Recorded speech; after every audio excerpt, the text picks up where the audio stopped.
bleed brakes on our 2006 Dyna.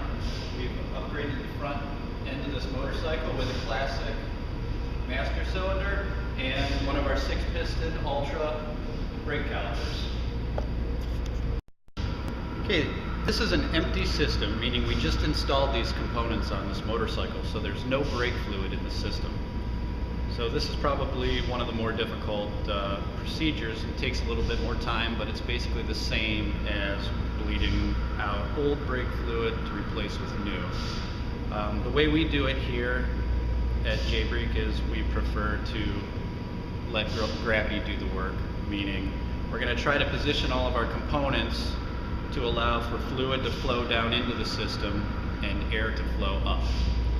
And one of the most important things that we take care to ensure is that the master cylinder is positioned correctly, meaning we would like to have the banjo bolt slightly lower than the master cylinder reservoir, and we would like to eliminate high spots in our brake line so that as fluid runs down into the brake line and into the caliper, air is free to rise up without being trapped in any high spots and can exit into the master cylinder reservoir.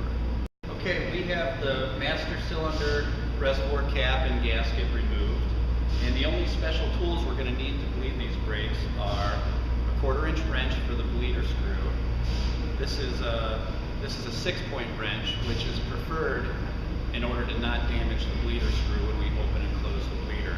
The only other things we're going to need are a clear plastic hose that slides over the nipple on the bleeder screw, and a container for catching brake fluid. And also I've zip tied a small bolt to the end of this hose just to keep the end of the hose in my brake fluid container. We're using .4 brake fluid.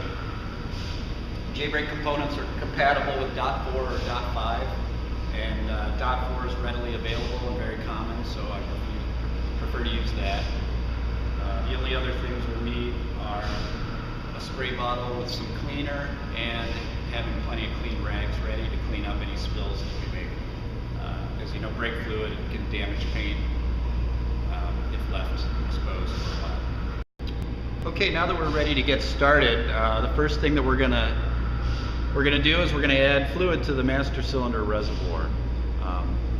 It's important to make sure that the reservoir is very clean before we get started, because any debris or dirt inside the reservoir will get pushed into the system at this point. So make sure it's spotless. So I'm just going to add a little bit of .4 brake fluid. Now we have a system full of air. We're going to try to work the lever a little bit, and this is going to encourage fluid to flow downhill into the brake line and eventually the caliper. And gently move the lever, and we can see some air bubbles start to rise. This can be a time-consuming process because we're letting gravity work here instead of forcing fluid into the system. We're just going to allow it to run down into the system. So it can take 10 or 15 minutes, but be patient. Keep working the lever slightly. And you can even walk away from the bike for a couple minutes and come back. Eventually we're going to see the level of the fluid get low, and try to add a little bit of fluid before either of the 2 ports in the bottom of the master cylinder are uncovered and exposed to air. But you don't want to fill it all the way, because that just encourages spills and makes cleanup a little more difficult. Okay, so I've added fluid to the reservoir about 3 times, and we're getting to the point where we're not seeing air bubbles come out anymore when we slowly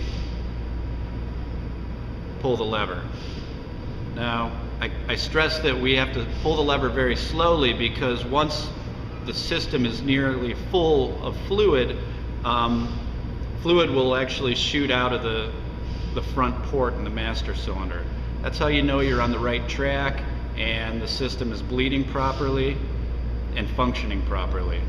If I were to pull the lever in fast, fluid would probably shoot up and spray the ceiling of the room that we're in. So watch your eyes. It's good to wear safety glasses while you do this. Okay, so at this point I'm going to stop adding fluid, and we're going to go down to the caliper, and we're going to bleed the caliper to make sure that there's no air trapped in the caliper.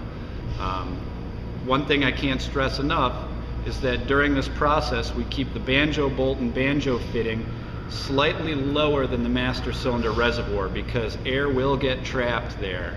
Okay, now that we've built some pretty decent pressure at the lever, we're going to do a final bleed on the caliper to make sure there's no air trapped in any parts of the caliper.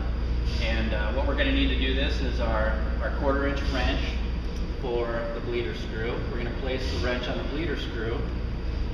I'm going to push the hose onto the bleeder screw on top of the wrench.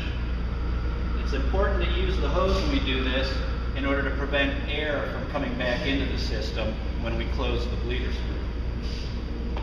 So this bike has pretty short handlebars, so I can actually reach the brake lever myself. Sometimes you have to ask for help when doing this if you can't reach the brake lever. So the first step is I'm going to slowly, gently depress the brake lever. And while holding in the brake lever, I'm going to crack the bleeder screw. Now, I'm still holding the lever in. Now I'm going to close the bleeder screw. And we can see that we got some air bubbles coming out into the brake fluid.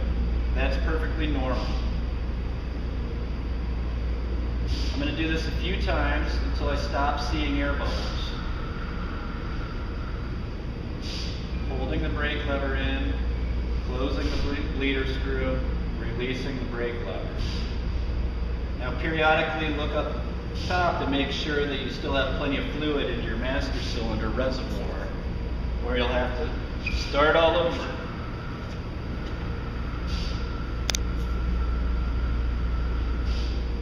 Hold the brake lever, crack the screw, a little more air came out that time, close the bleeder screw.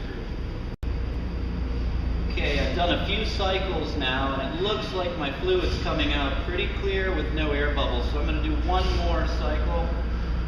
Hold the lever, crack the screw, close the screw, and release the lever. The lever feels very firm at this point, so I think we've got all the air out of the system. I'm going to remove the hose and my wrench.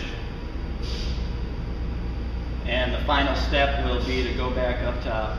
We're going to top off the reservoir, install the cap, and then we're done. It's a good idea to stop back periodically.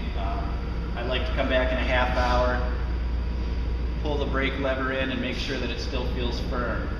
If it doesn't feel firm, that means that there were still some air bubbles in the system. The final step is we're going to top off the master cylinder reservoir. It's important to not overfill it, so we need to have room for fluid to flow into the reservoir should it need to. So I'm going to fill it about halfway, which generally works pretty well, and reinstall the gasket and cap.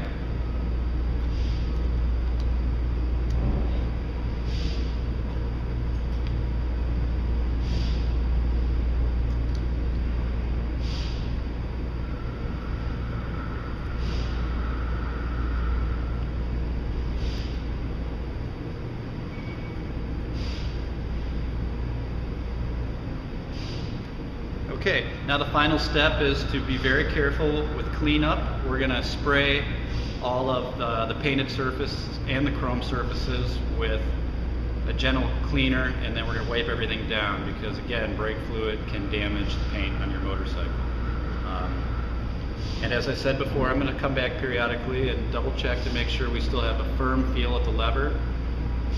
See, we go maybe a ½ inch, and then we see that there's very firm feel at the lever, so we think we have no air in the system.